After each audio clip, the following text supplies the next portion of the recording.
Hello and welcome to the Leafs Room podcast on this gray Sunday afternoon. My name is Jori. I'm joined by Stuart and Ethan, and by no means a gray day in Leafland. A nice 3-2 victory by the Toronto Maple Leafs over the Ottawa Senators. We're recording this a little on the late side, so we did watch the highlights, but the memory is maybe a little fuzzy. What do you guys think about the game? We'll start with you, Dad. What do you think? Well, the Leafs dominated this game from start to finish, with the exception of that fire drill at the end of the game, where they were chasing their tails for the last minute or so with the net empty at the other end. But overall, I didn't mind their performance. I thought for the shots that he was faced with, I thought Campbell was steady and did well. I thought the first line was obviously exceptional. Nice to see Thornton pot his first. Marner, obviously, a great game. And Matthews, a great game as well. So we were waiting for Marner and Matthews to break out and that line to break out. So it was a matter of time, and they did have a huge game. So that was nice to see.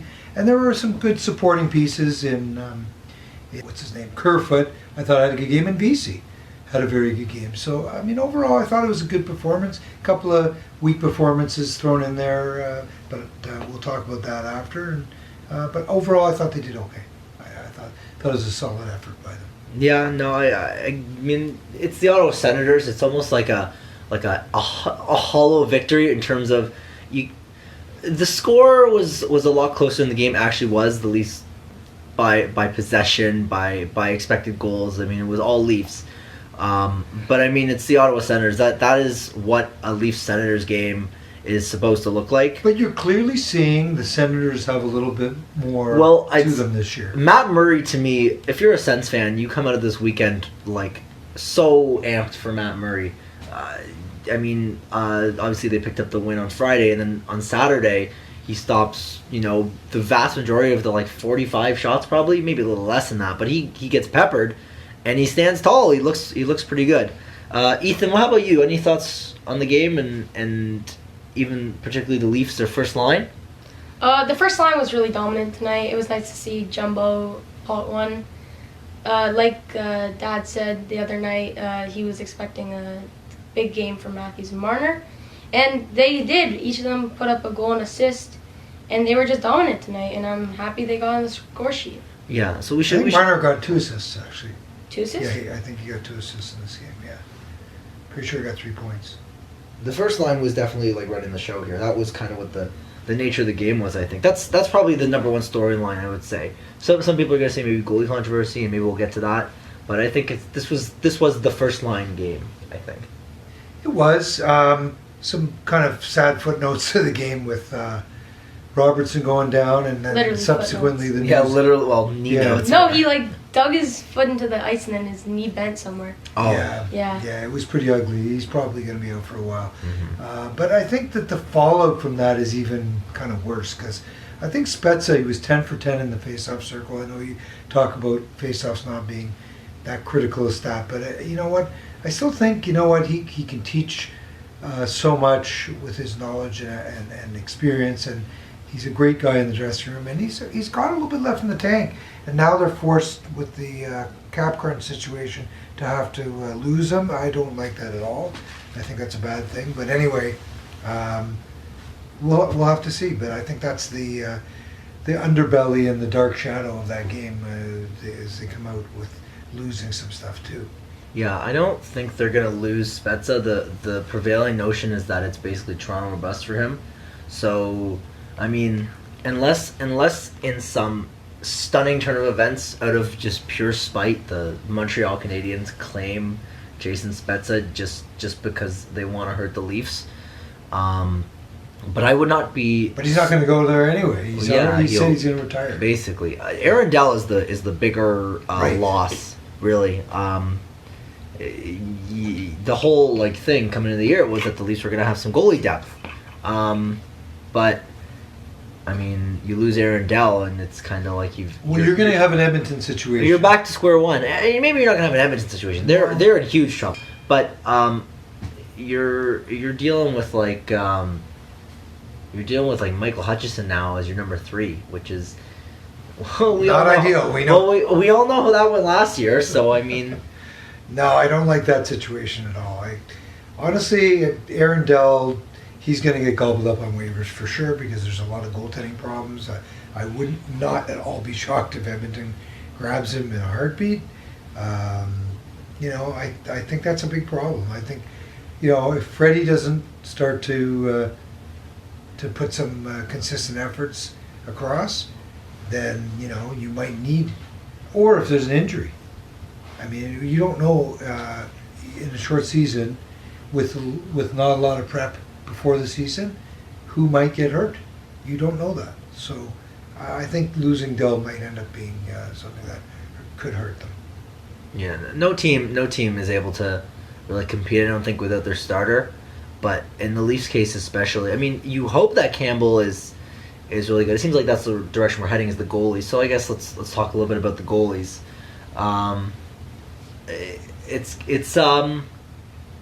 Is it a goalie controversy? I don't think it is. Do you think it is? I don't think so. It's one game. He faced like maybe 20 shots. It's the Ottawa Senators. He had a good game. He was pretty solid in net, but I don't think it's a goalie controversy. No. Well, do you think maybe the Leafs look at, going back to Jack Campbell, he just won him a game, you think they maybe run with him, or? I don't think so. They gotta get Freddie on a roll. They're gonna put him in, and he just has to keep on failing in order for Jack Campbell to really show that he's a starter. My feeling is, to your point, if he has another bad game or maybe two, I think the leash is going to be tight. The rope is going to be short.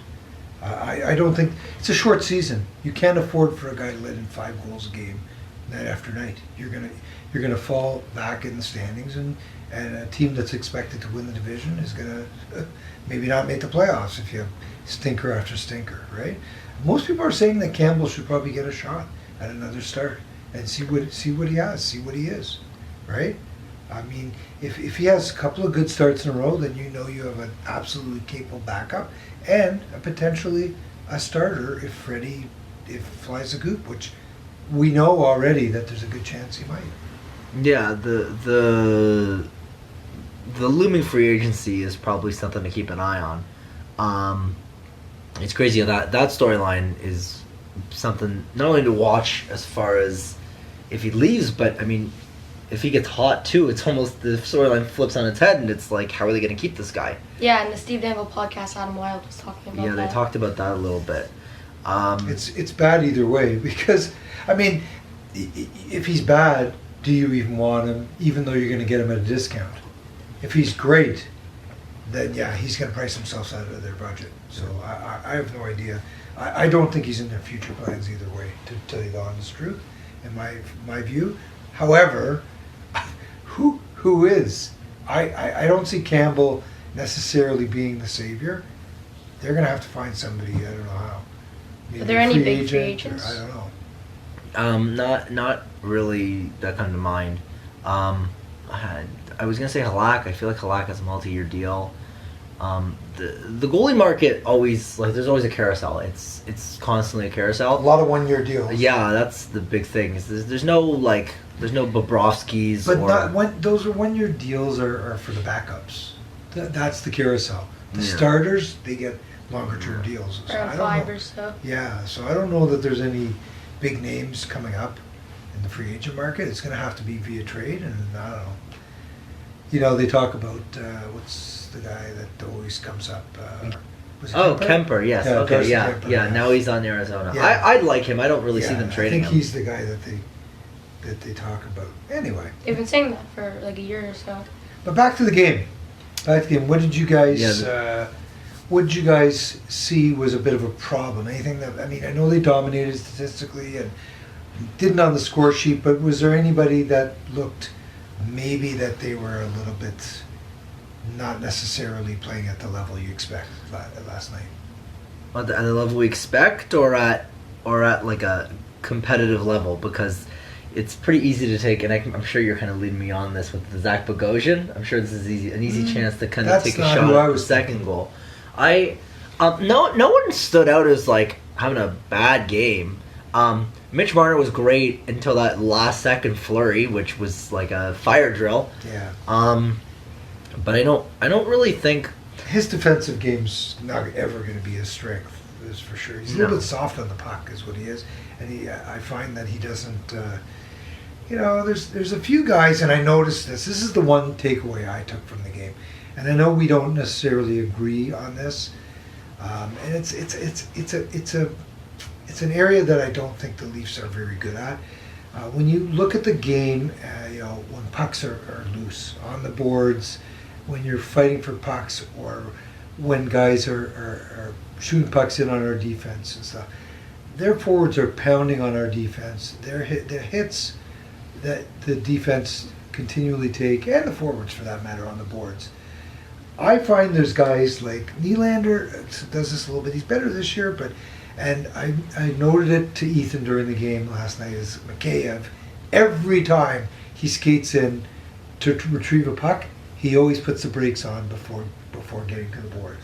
You watch it, you'll see it every time. He does not, he peels back, he does not engage in physicality trying to get pucks. And I think the game, that's part of the game. I don't think you can avert and avoid it, and I have a problem with that.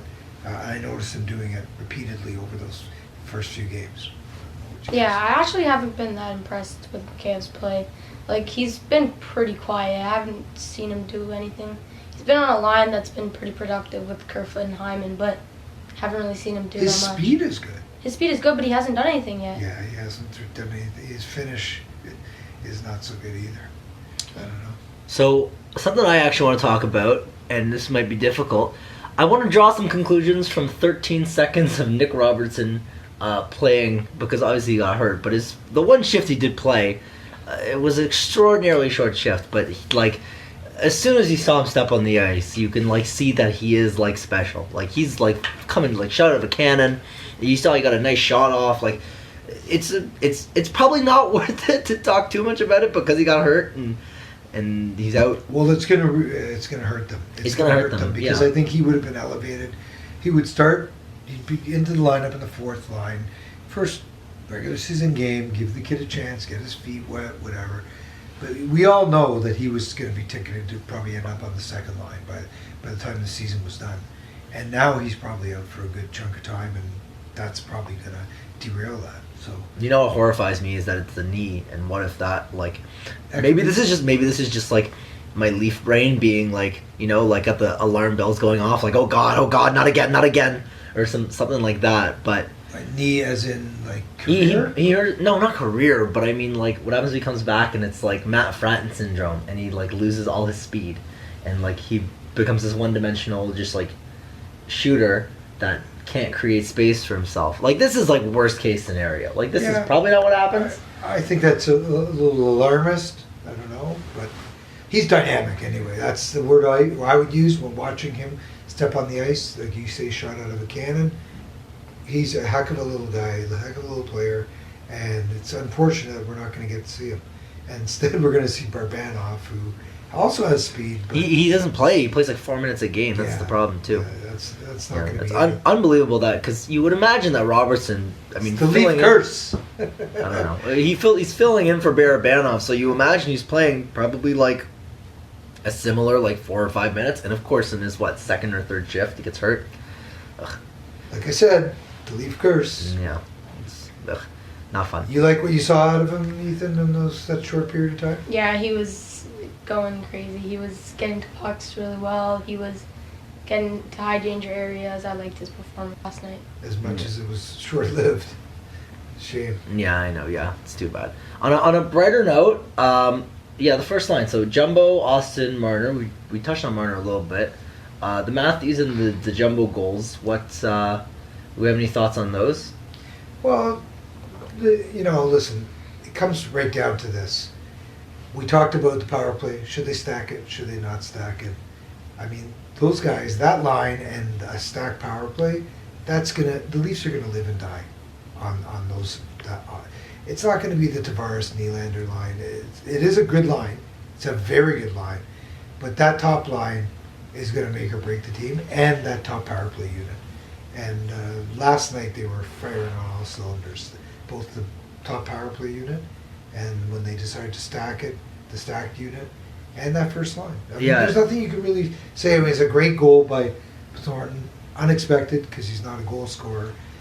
He looked off the defender and actually has a pretty good shot. I mean, I don't know Jor Thornton that well because I mean we didn't see West much Coast of for him. most of his career. And even against Boston, it's been so many years since he's played for Boston, so I don't really remember him as a Boston Bruin that well. But I mean, the guy has some talent.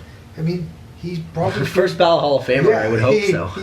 He's probably last night proved some detractors, that he's not going to contribute. And a lot of the announcers were saying that it's one thing to be a veteran presence and be good in the dressing room and help the younger players, but you still have to contribute, because if you talk and help guys and make suggestions, but you don't contribute on the scoreboard, your words are cheap. That's what they say anyway. So we're going to walk back a little bit. I saw you shaking your head disagreeing with something. Was it about the importance of the first line, or what were you going to say? No, he was just saying that the Tavares line, they didn't have a great game tonight, but they were the reason they won the first game. They were electric. Yeah, no, I thought they were really dominant. Yeah, it's a 2-line attack for the Leafs, and then you hope the third line contributes here and there, and then the fourth line is also kind of there. Yeah, well, the thing with the fourth line is they all basically need to be able to play special teams. So like you got like Spets on the fourth line, can play the power play. You've got Barabanov, and then Simmons plays the power play and the PK, right? So like if you want to be on the Leafs, you need to be able to play one of the two special teams roles.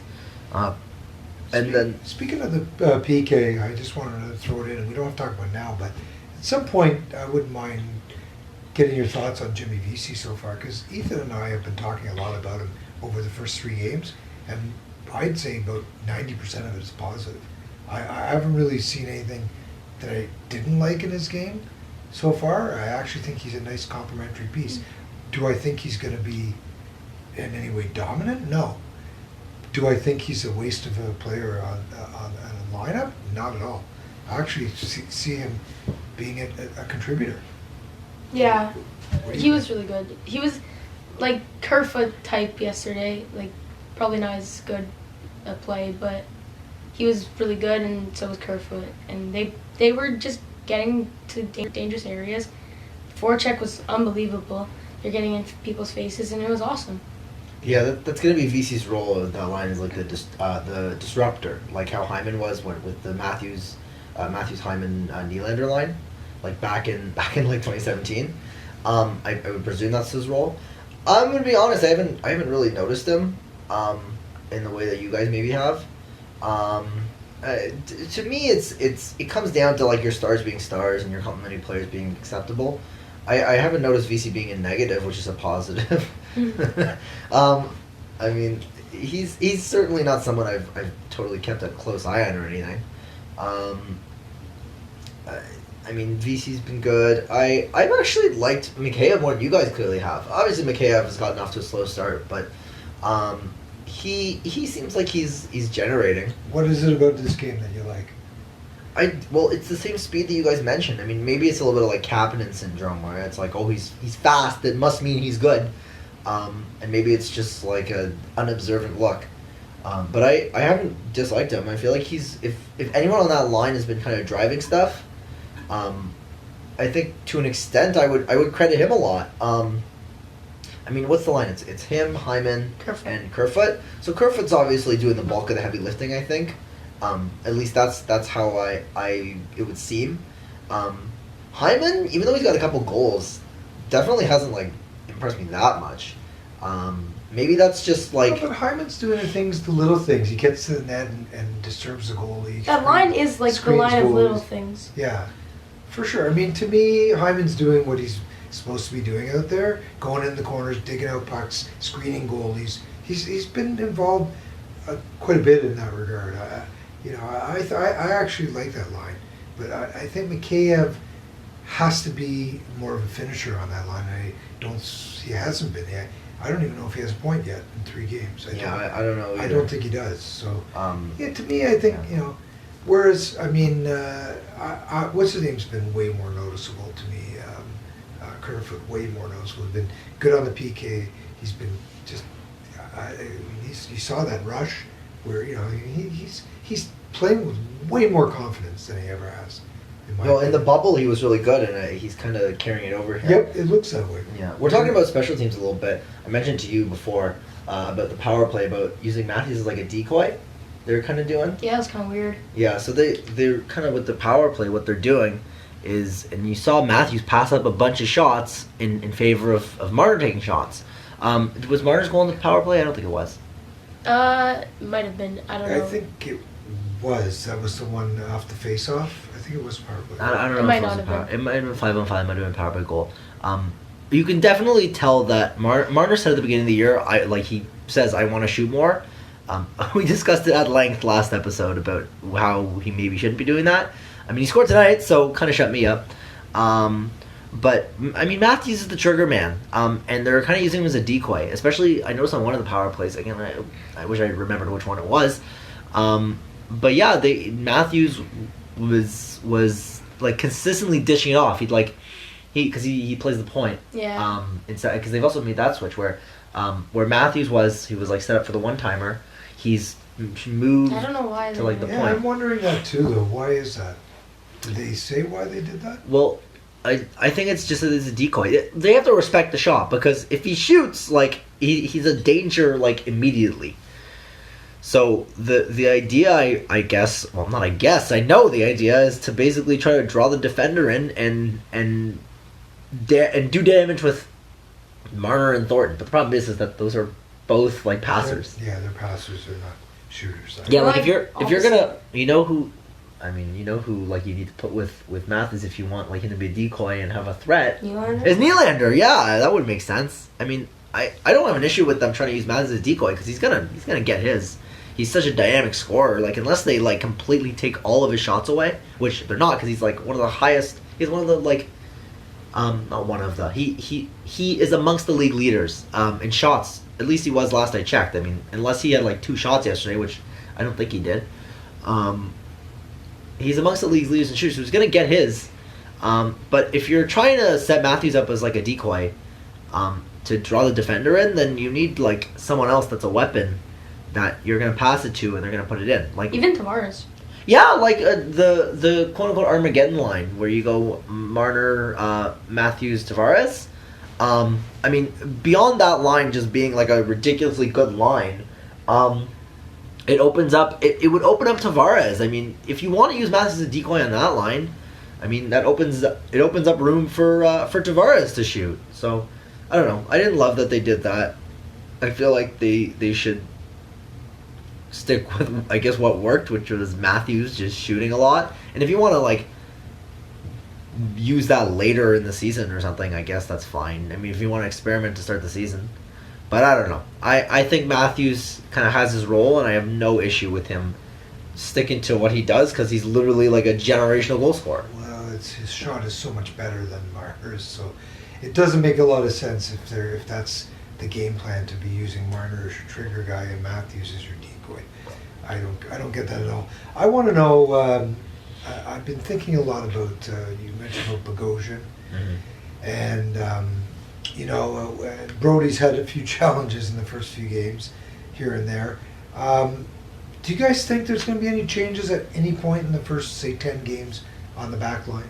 I hope Mikko Lehtonen and Sandy get an opportunity, but I just don't see it happening. Like, Bogosian's, he's been a little bit better the past couple of games. So, I mean, like, for Keefe, he's like, maybe we'll keep him in and just go with the flow.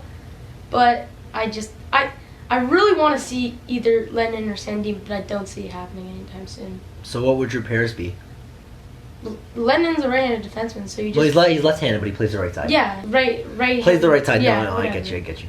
And so you can put him with Dermott. I'm fine with that. Or you can even put Dermott with someone and then bring someone down. So would you? So go through your optimal pairings then, if you want to see them get in. Do you think Dermott could play the right side? I think that they've kept like flirting with the idea. It'd be nice if they kind Yes, of pulled the trigger. I would like to see Brody, Riley, which they have already, Muzzin and Dermott, and then Hall and Letton. That'd be cool. Be interesting. I don't know how Hall would be away from Muzzin, because that pair works really well together, and then away from him, Hall's numbers are not as good. Because he's not a good defenseman. I think he's completely acceptable when he's with Muzzin. Again, they're so early in the season. I'd like to once we get a bit of a 15 game sample size, Hull, start looking at their kind of their skater charts and their Hull, their natural stat trick pages and. Yeah, Justin Hull is the left-handed pitcher on the Leafs. No, he sticks. Yeah. Yep, he sticks around because he's a right shot defenseman. You're not wrong. I'm telling you right now. There's a reason if he was a left shot defenseman, he would not be on this team. Yeah, there's a reason that Nikita Zaitsev had kicked around for so long. There's a reason. Oh, I'm telling you, and because I don't like picking on the guy, but I watch some of the things he does, and I don't love his game. I really don't like it that much, right? Whereas, although in much more limited minutes, I think that Travis Dermott does better stuff. The way he skates, the way he defends, I just think it's better. I don't know. Maybe it's an eye thing. Maybe his style and his skating and everything just is more appealing to watch. Because I can tell you, Justin Hall to me is a tire fire to watch at times. But I admit that Muzzin sometimes is a little bit scary to watch, right? But Muzzin, I mean, the things about Muzzin that they love and the fans love, and that he's good at, is he knows how to slow things down. When things get a little harried, if he gets possession, he doesn't try to do too much. He just kind of gets the pucks out, or will bring the puck back, or he doesn't try to do anything overly fancy, right? And the other thing is he hammers guys, which no other defenseman on the Leafs really does that, to be honest with you. Yeah, Bogosian a little bit, but I don't really notice Bogosian hammering guys. I guess he does, but I don't really see it. But anyway, I don't know. It's a lot of the thing is also that the Leafs. I mean, obviously we're reminiscing off the most recent game. The Leafs had the puck the whole game, so you're not going to have a lot of memories of guys getting completely bodied because it was the Leafs with the puck. I mean, the Leafs aren't going to be hitting guys if they have the puck. True, but when they didn't, they don't. I'm telling you, and like I said, Mikheyev and a few others, I think, have to finish their checks a little better and just be a little more engaged, especially when they're trying to get loose pucks, But I don't know. Overall, I think it was a good performance. I mean, again, is there a goalie controversy? I'd like to see Jack Campbell in that next game. I know you guys probably hopping on the bandwagon. You're all in on him. I was all in before last night's game. I was. I've liked him since they got him, and they haven't been using him, and I don't know.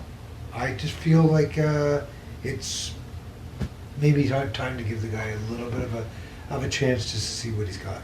Yeah, I don't know. We kind of went over it. I just think that it's too early to say anything like a goalie controversy. Freddie's your guy. You need him to be going if you're going to go anywhere. I mean, to me, the best that Freddie has to offer is probably better than the best that Campbell has to offer. It's just kind of you got to get Freddie going. I mean, if Jack Campbell is the answer, then he's the answer. But the same way that Jack Campbell is a question. Ride the hot hand. Yeah, but the same way that Jack Campbell is a question, I think Freddie right now was more of a question also. Because he starts slow always, and he always does his best when he faces a lot of shots, and this, that, and the other. I don't think that you can jump ship with him yet. What about you, Ethan? What's your takeaway from the game, you think? My takeaway is, I don't know, I'm kind of like back and forth because I think Jack Campbell performed pretty well despite not that many shots, but there's no reason why he shouldn't be in for not next game, not necessarily, but the game after or sometime in the near future, because the way he performed last night was pretty good in my opinion. But like you said, Frederick Anderson, you just got to get him into the high gear, and once he's like a top 5 goalie in the league, so just got to get him going. That's a hot take. He's a top 5 goalie in the league when he's at least a top 10. Yeah, he's a top 10. I don't know if he's a top 5. The moral of the story is that goaltending is clearly going to be a storyline throughout the season. I think it's a make or break proposition. Yeah, pretty much. which is nothing new in the grand scheme of things. I mean, other than Freddie being solid for like 3 years, I feel like most of my Leafs fandom has been, oh, maybe this goalie will solve the problem. Maybe this goal, Jonathan Bernier, he's the answer. No, James Reimer, it's he's been a- the it's been a answer. You love revolving James door. Reimer. I do love James It's been Reimer. a revolving door, but if you follow Leafs Nation and are following stuff on social media, whatever, Freddie right now is being raked over the coals. Yeah. And that's typical of Leaf fans. I'm one of them, but anyway. I'm not sure I'm a believer. I'm not sure. Maybe 1A, 1B in Leafland. I don't know. Maybe we'll see. That's all for us from the Leafs Room Podcast. Thanks for listening. The Maple